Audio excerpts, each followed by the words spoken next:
Hey everybody, this is Vince Miller. Thank you so much for joining me for this devotional. We are in Acts chapter 14. I'm going to be reading verses 21 through 23. It reads, "When they had preached the gospel to that city, they made many disciples, and they returned to Lystra and to Iconium and to Antioch, strengthening the souls of the disciples, encouraging them to continue in the faith, and saying that through many tribulations we must enter the kingdom of God. And when they had appointed elders for them in every church, with prayer and fasting, they committed them to the Lord, in whom they had believed." Now, Paul and Barnabas here in this situation, we hear that they hit 4 cities, right?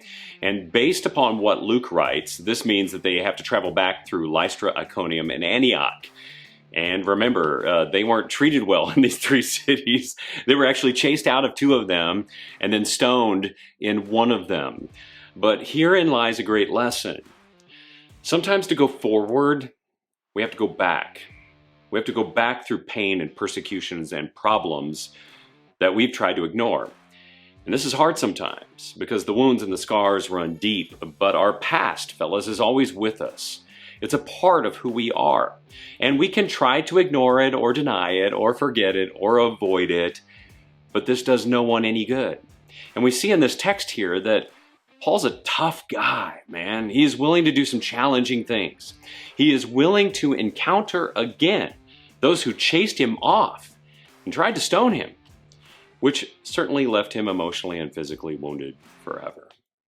But if he doesn't go back the way he came, then he's not strengthened, and neither are the churches. By simply showing up, his body became a witness of what he was willing to endure for Christ.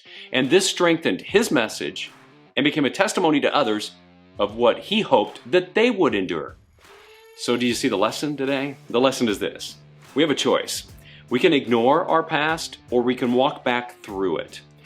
And when we walk through it in the power of the Spirit and the testimony and character of Christ,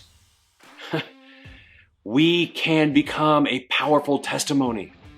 A testimony to God's strength working through us. So fellas, be strong today. Be tough.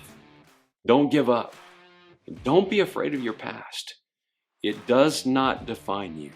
Only God defines and redefines all men. I love you guys. Like this post if you liked it. Share it if you can share it for me.